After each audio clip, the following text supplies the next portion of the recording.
terrifying in its simplicity and its realism, Bryan Bertino's 2008 film The Strangers illustrates a disturbing home invasion, but perhaps unintentionally speaks to a more pervasive fear surrounding the home. Released in the midst of one of the worst financial crises in history, The Strangers' depiction of terror in the home would have resonated with the audience's economically driven panic and crumbling domestic ideals occurring at the time. Set in an eerily secluded family vacation home, couple James and Kristen's plans for a romantic getaway are disrupted, firstly by Kristen's rejection of James' marriage proposal, and secondly by a late-night knock at the door. Is it like 4 in the morning? Which soon reveals 3 masked, threatening intruders.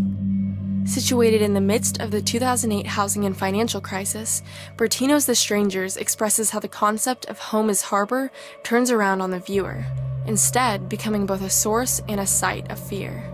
The spectator maneuvers through the scene with a combination of unsteady camera work, voyeuristic viewer placement, sharp cuts to close-up, and jarring sonic punctuations that evoke uncertainty and horror from the audience's recognition of itself in the scene. Received by audiences allegorically through the tangible fear of home invasion, The Strangers communicates a pervasive desire for security, relationally, monetarily, and culturally, a desire persisting over time, as well as deepening in viewers' everyday lives within a context of economic and societal instability.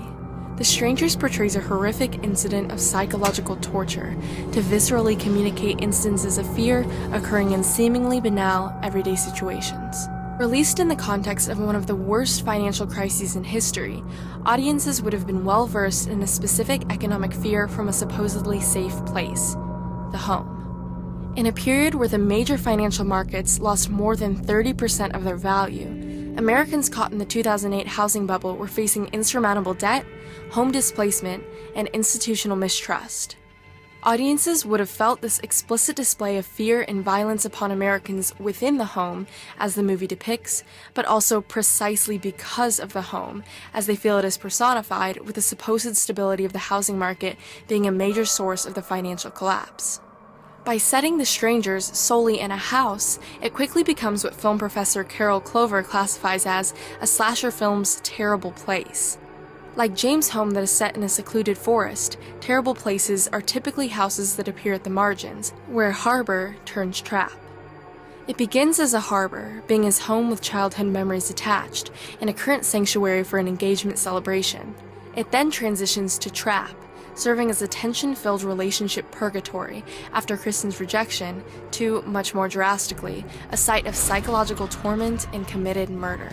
In the context of a bleeding economy, Americans losing their homes would understand harbor turns trap to mean something beyond its grotesque portrayal in the film. To fully understand this notion, the viewer is placed as both an active and a passive body throughout the film. Embodying an active point of view through realistic, unsteady camera work, while also relishing in moments of passivity from voyeuristic perspectives behind objects and furniture, the spectator experiences the terror of invasion firsthand, but is also kept safely at a distance. Sometimes terror confronts the viewer, cutting to shocking close-ups paired with clamorous diegetic noise. Other times it reverses, letting the viewer pause on scenes, watching omnisciently and studying for clues about where things are amiss. It is purely in the vacillation of these perspectives where objects forge meaning, and instead of letting the viewer stay omniscient and uninvolved, the perspective will turn around, forcing the recognition of a spectatorial implication in the larger context. In the scene of the first true encounter with the murderers, the objects the viewer sees hold meaning and are convulsed into signs, as Andre Breton put it, as pieces of evidence. Breton calls this the marvelous, and describes it in his surrealist manifesto as the poetic consciousness of objects. This explains how objects hold significance and intention, are never neutral, and can even communicate emotions and beauty in their peculiarity. The marvelous is experienced during the close-up of the fallen fire alarm that has somehow been placed face-up on the chair, and the missing phone from its charger, both signifying someone was just in the house tampering with the objects.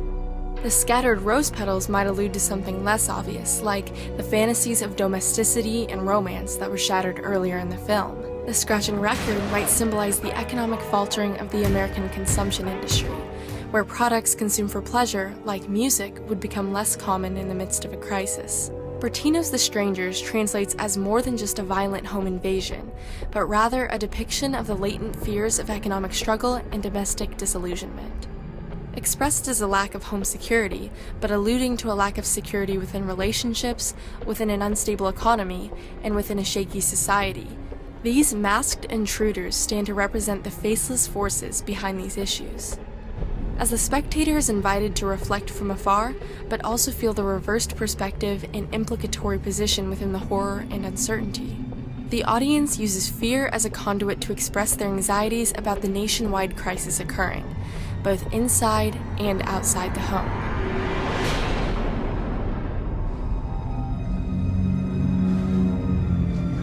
Why are you doing this to us?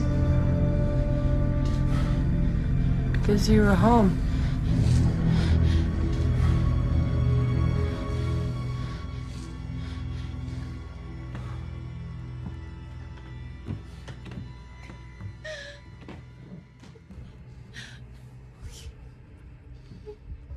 You don't have to do